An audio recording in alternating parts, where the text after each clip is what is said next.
Um, yep, there we are. Hold on, everybody. Boomers coming at you. Got to make sure we are live. All right. Welcome, everyone. I'm going to change our view, Lisa, so that it splits the screen with us instead of the talker. Let's do gallery view. There we go. Now we're both kind of on the screen. And I'm going to X out of Facebook so I can't see that. All right. So, welcome to my wall. This is my friend Lisa, and many of you know her. We kind of have a lot of crossover friends. And so, Lisa has been a team member since July, and she's going to tell you a little bit of her story. But we met back in what year was it, Lisa? Did we I think it decide? was 2016. 2016 at a Tea Party rally in DC, right? Wasn't it in DC? Lisa Yep. was singing the national anthem. And then I think we went out to dinner or something afterward, and we've been friends since then. So obviously, we are aligned ideologically, but that has bonded and formed a friendship that has ended up mounting to also being business partners. And what I wanted her to jump on here with me tonight to talk about is her personal story. But I wanted to first kind of seg into that personal story by talking about, she and I have talked about this a good bit because Lisa's got a very analytical mind also, a critical thinker, if you will. And so am I, tend to overthink everything. That's either my gift or curse, depending on the scenario. And so we know, the two of us know what overthinking does and what the risk of overthinking can pose and what it can cost you. And Lisa's going to talk a little bit about some of that in her personal experience, maybe. But I wanted to just kind of, I've been doing a lot of study on this because I do get in my own way with all this overthinking thing. And so I wanted to talk about just some notes that I took. So I am going to reference them so I don't ramble. But I love to read books about the dangers of overthinking because that's what speaks to me personally. And one thing I read today was that overthinking is such a dream killer. And the reason for that is because so many people stay stuck, not because they can't do something, but because they think themselves out of it before they even start. It's so sad because we see this every single day. We see people working through this process. And overthinking basically just creates problems that don't exist. It's a self-defense mechanism of the brain. It is part of our fight or flight reflex, I think. It is something that our brain is trying to do to protect ourselves, but it also becomes a huge hindrance. And instead of focusing on what could go right, people will act as if they are taking some kind of monumental risk in this, and they will talk themselves into everything that could possibly go wrong. Now, it also keeps you in the same place. So, if overthinking led you to results that you actually wanted, there are many people watching this tonight that would already be hyper successful, but it doesn't. It keeps you stuck and it keeps you in the same place. And it solves nothing typically. And so you're already making the decisions that could impact your future. Oftentimes, the inaction is actually taking action to not do something despite your intuition that this might be a solution to a problem. And then finally, it just isn't complicated.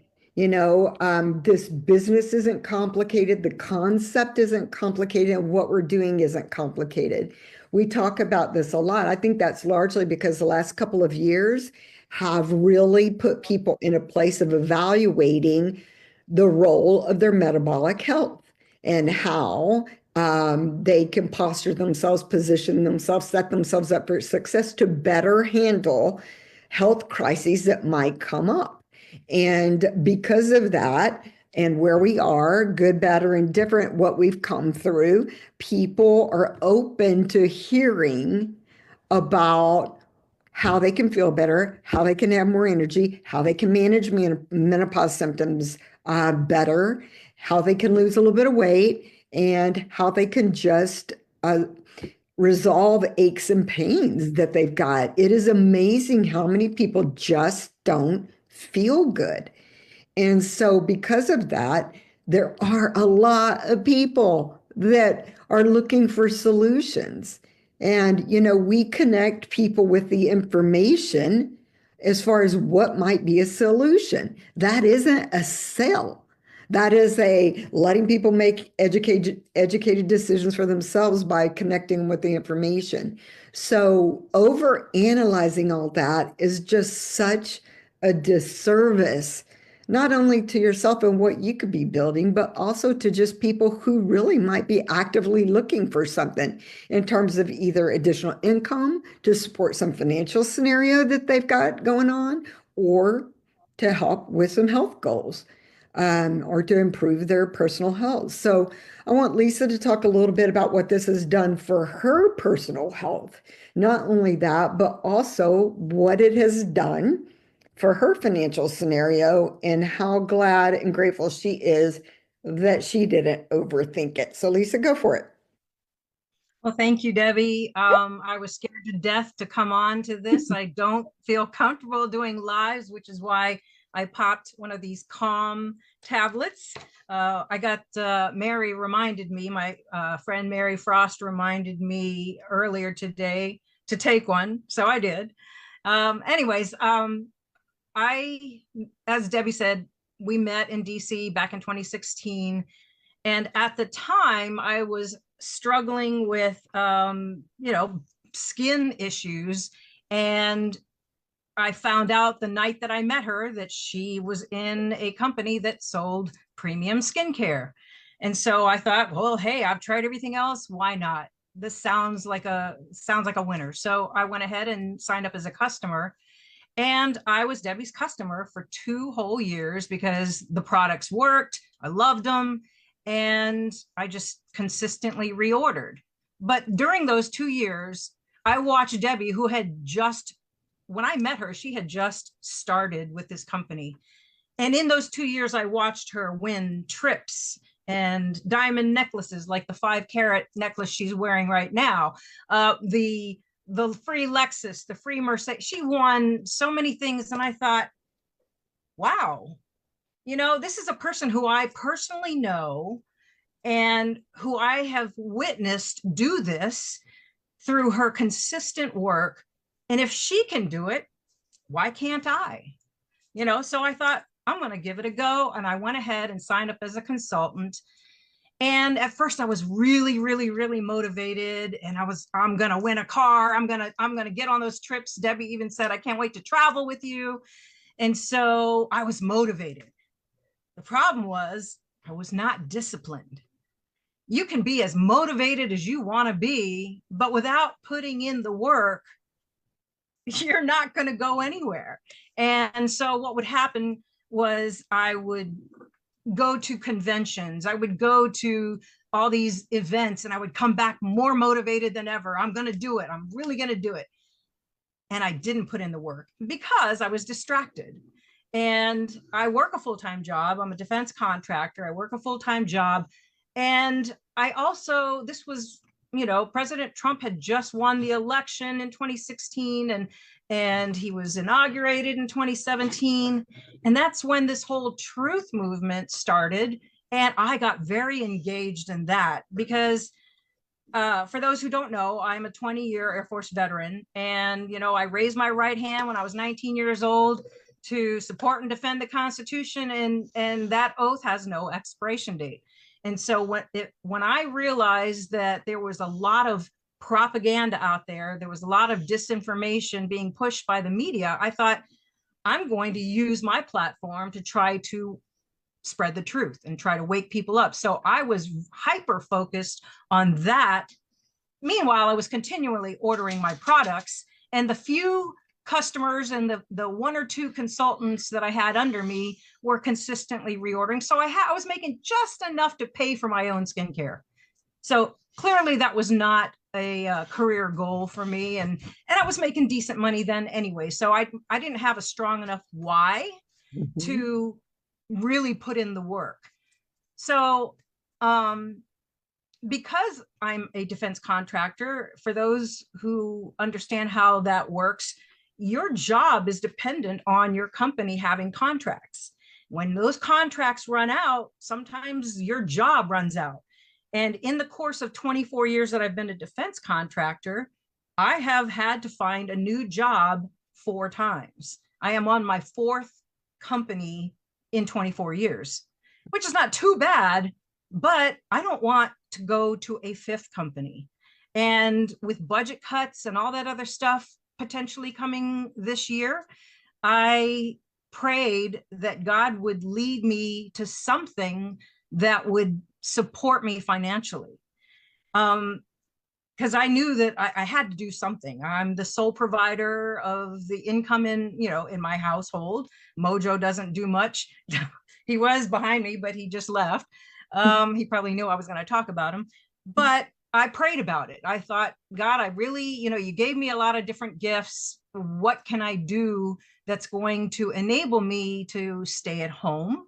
Because for the past 4 years, this 4th company I'm working with, I have a stay-at-home job, which I love. I'm spoiled. I don't have to commute. I don't even have to put on a suit and high heels. I can work in my PJs all day if I wanted to.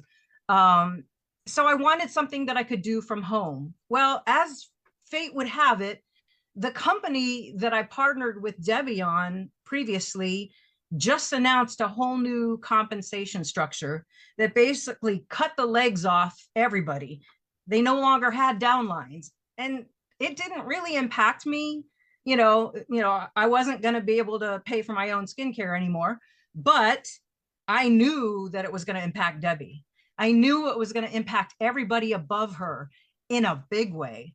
And so I wanted to see what Debbie was going to do. And one day she posted on Facebook, she had made a decision to go with a company called Bravenly. And I thought, I'd never heard of Bravenly. What is that? So of course I Googled it and I went to their website. And the first thing I did was I went to the About Bravenly page.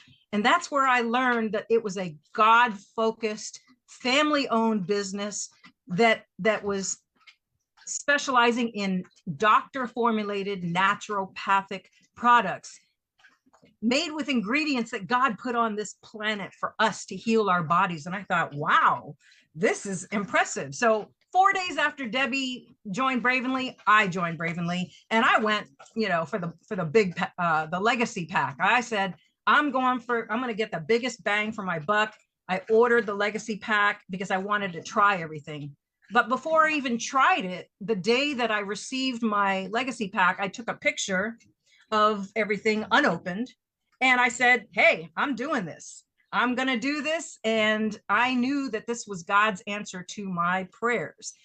And I knew that I was going to have to do things differently than I did with the previous company because I didn't work it. And this time, not only was I motivated, but I knew I was going to have to put in the work. And on top of a full-time job, in my evenings and in my spare time, I did the things that Debbie told us we needed to do. And now I'm like surprised to see my paychecks. I love the fact that we get paid 5 times a month, every Monday, just every Monday. And then once a month, we get all those bonuses. And if you work your business and you stay focused, turn off the distractions, just do. It's not hard work. It's busy work, but it's not complicated. It's not rocket science. Yep. And all the training is there. All you got to do is do it. All the successful people, and Debbie has just blown me away. I mean, when she started, it's like when you think about the Roadrunner cartoon, that Roadrunner takes off and it's like, you're not going to catch. There's no way I will ever catch up with Debbie, but I don't have to. I'm not comparing my success with Debbie's success. I consider what I've done so far to be successful for me. And I know that as I put more and more effort into it, I will continually grow. I will continually grow my business. Just, doing the mundane, posting on social media, sending out messages, responding to questions, and touching base with people, and it has been amazingly, surprisingly, I don't want to say easy, but in a way it is easy, because all we've had to do, well, first of all, let me go back to the fact that once I started the products, before I started, I was having weight issues. I had tried Weight Watchers. I had tried the keto diet. I even went on carnivore for a full year last year. And while I initially would lose the weight, I would always gain it back and then some, because I had a problem with snacking. I love food. I'm a foodie. I love good food. And working from home made it even harder because the kitchen's right there, the pantry's right there. And I was constantly, something was constantly, going in my mouth. And Bravenly changed all that. The Ignite and the Brew and the Gold, and it, like, number one, it turns off the food noise. That was my biggest challenge. It turned off that thing in my brain that was telling me I need to munch on something, I need to snack. And let me tell you, in what was it, I want to say in 1 month, I was shocked when I took a before picture, because I did take a before picture, and then I took an after picture at 1 month, and I was shocked at the difference. And the before picture is something, as Debbie knows, you couldn't pay me to post a side profile with my belly and my chins. You couldn't have paid me to post that at any other time. But when I realized the value in showing the before and after, it made all the difference. All I had to do was post it, and people that know me, people that trust me, people that have followed me, and I will say that I have built up a decent sized following, and it was because of the truth movement and all of the stuff. This wasn't, my network didn't grow overnight.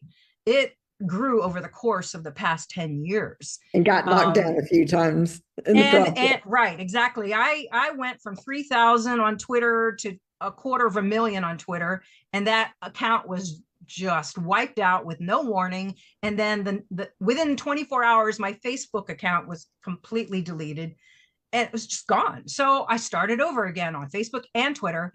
And after a couple months, they killed those accounts as well. So, I found refuge, and as many other Twitter refugees, on President Trump's Truth Social.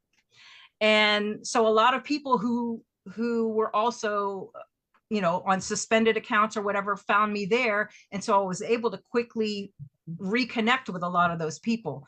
So yes, it does take time to build a network, but I shared the story with Debbie, and I'm sorry if I'm rambling, but I shared the story with Debbie earlier. Back in 2006, I thought I came up with this brilliant idea to have online karaoke, because I'm a singer. I love to sing. And I thought, instead of lugging this big karaoke machine to parties and all the CDs and all that stuff, wouldn't it be cool to be able to have an online karaoke site, and all you have to do is bring your laptop and a couple speakers and a microphone?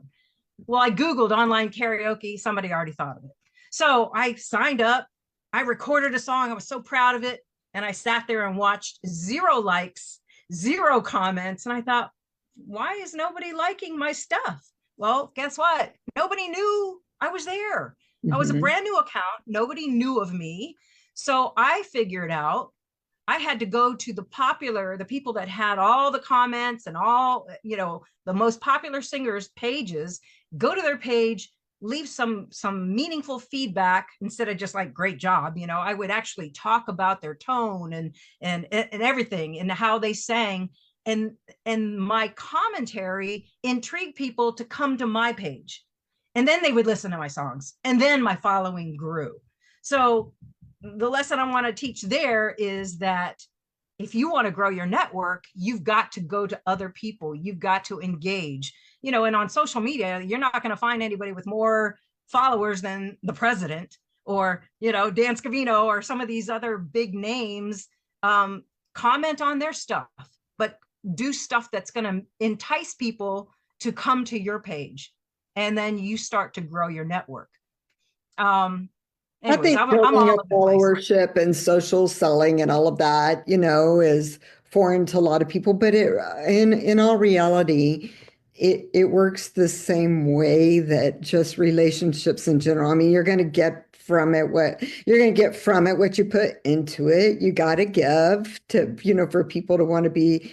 If you're not interested, I mean, it's the same thing in building this business. None of my teammates care what I do if they don't know I care about them and their success. I mean, come on, it's just basic relationship stuff 101. So, well, let me ask you, because you brought this up, so there are people that come in and never really do much more like maybe you did with the previous company. I mean, you did some stuff, but like you said, you ended up just kind of making money to cover your own products, consistently. And so that's what I try to tell people in all of this overthinking is that the worst case scenarios are typically people are here and they have enough business to cover the cost of their products, kind of like you did.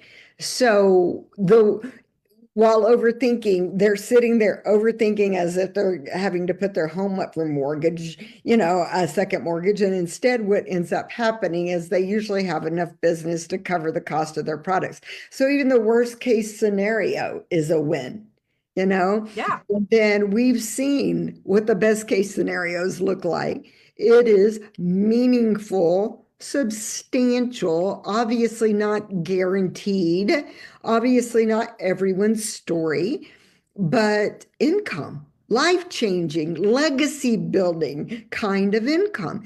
And to get to be an early adopter in a company that is just now coming up out of the startup category and is on a trajectory for momentous growth, like that can only benefit somebody that with any kind of intention on building. And I guess what I want people to take away from this is that successful people do not let fear talk them out of opportunity. They just don't. Successful people have an intuition, they act on that intuition, and they make decisions, oftentimes with a whole heck of a lot more at risk than the basic bundle that even delivers to you products that you're going to use and are likely going to improve your health. Like that is not a risk. That would not be considered a risk by any person. So, just to close out, I just want people to know that even if this slightly is speaking to you in terms of interest, don't wait for a perfect time. Like we are old enough to know that there's not a perfect time for you personally. It wasn't a perfect time for Lisa. Lisa's working a job, trying to hold on to more jobs, trying to figure out if she's going to have to take on a second job because they're going to cut back her one job. I mean, she has worked this and messaged me, and literally we have worked on building, and she's built on her own, working in pockets of time that were available to her, that her weekends were catching up on personal business that she wasn't, able to catch up on during the week while she's working her real job. And so it is doable. She is evidence of that. And,